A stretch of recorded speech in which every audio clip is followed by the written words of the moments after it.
Hello everyone, we will continue with our tutorial on subchapter 2.4, which is hydrostatic force in plane surface. For this particular tutorial, we will check upon three different configurations for the plane surface.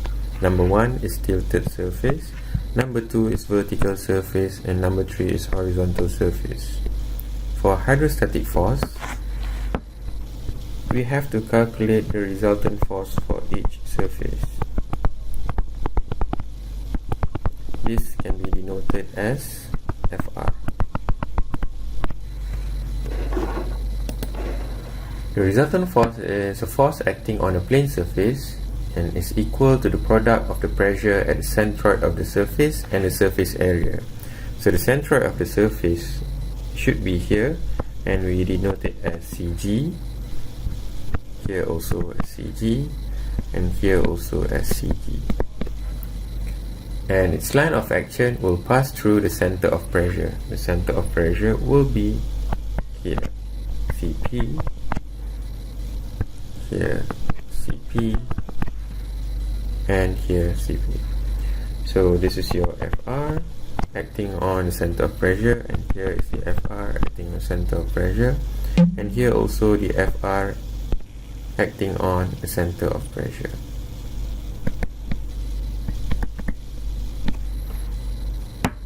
Okay. To continue with this study, first we have to understand what is the equation for Fr. The equation for Fr is P0 plus rho g y c sine theta, and we multiply by the area of the surface. P0 is actually the pressure at the surface of the fluid. And usually for the calculation of hydrostatic force, this pressure is considered to be 0. Rho is the density of the fluid, g is the gravitational acceleration,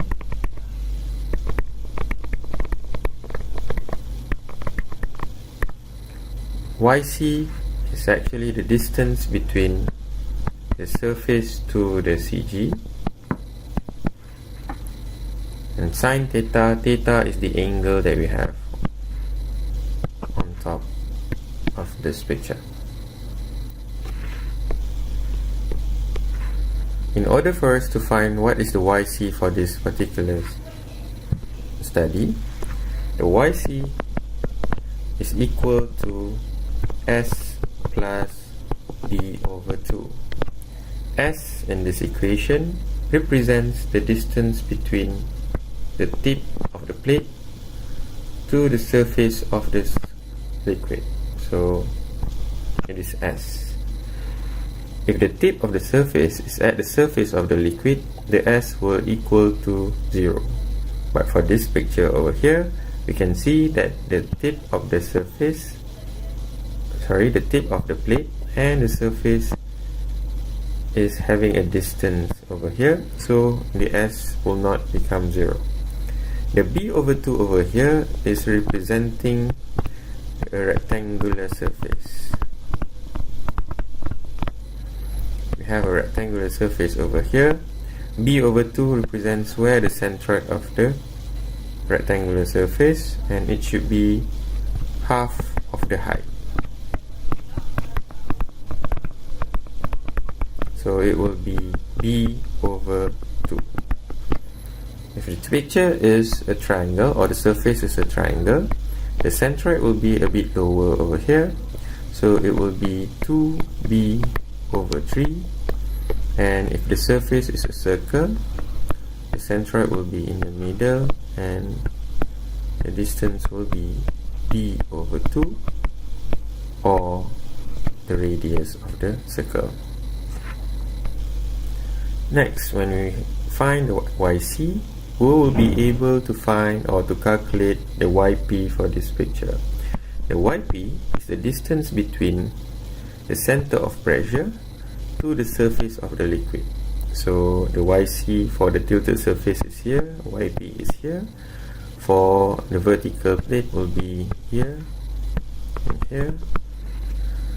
And however, for the horizontal surface, we will not have any YP because the YC and the YP is at the same point, which is at the CG.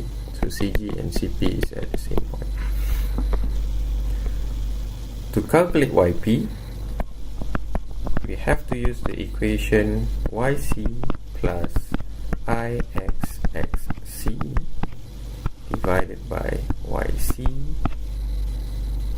plus P naught rho G sine theta, then multiplied by the area of the surface. IXXC is actually the second moment of area about the x-axis. So the IXXC is different for rectangular, circle, and also triangle. For a rectangular shape, the IXXC will be AB cubed over 12. The B, as we know just now, is the length, and the A is the width.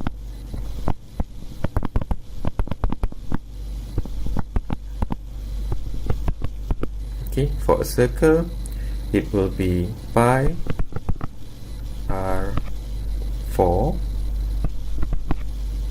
over 4.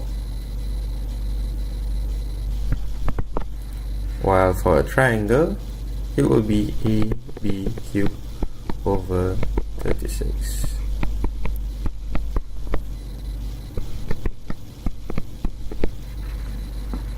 Okay. For the equation of YP, once again, we have to consider if the P naught is equal to 0. If the P naught is equal to 0,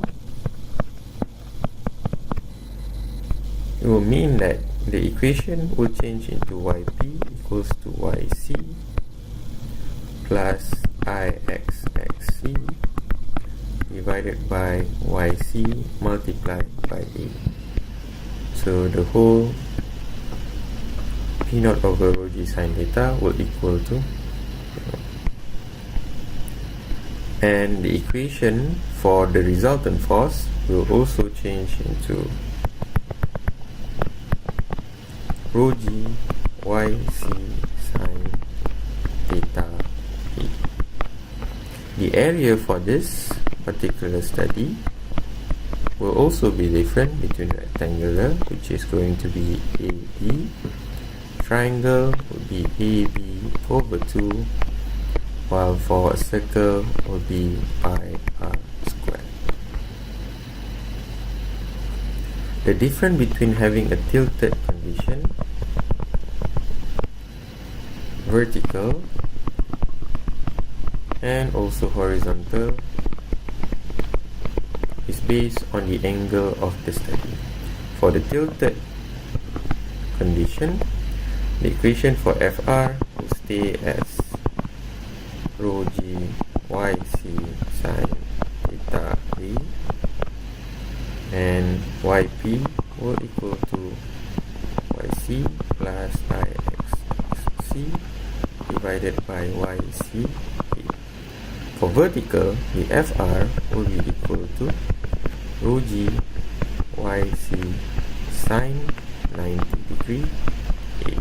90 degree can be seen here because the angle over here is 90 degree.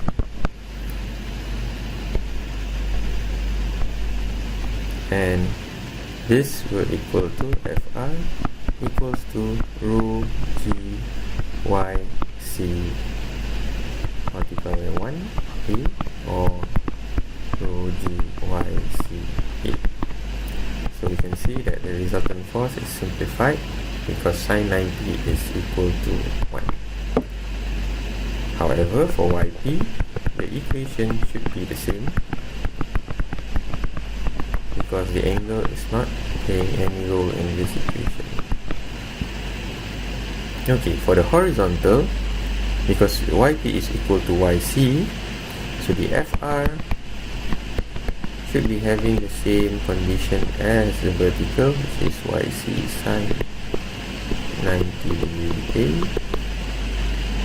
or sometimes it can also be put as rho G YCA, and we don't have to find YP because the YP over here should be equal to the YC.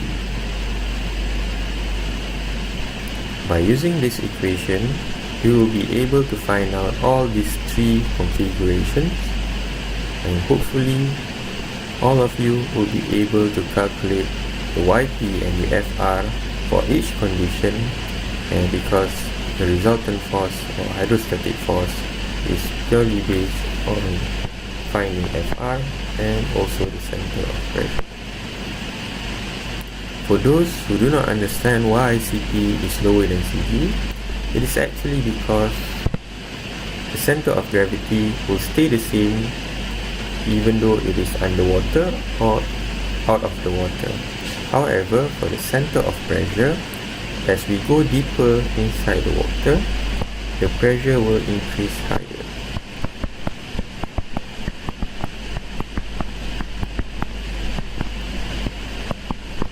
Due to the understanding of liquid having much higher pressure as we go deeper inside the liquid.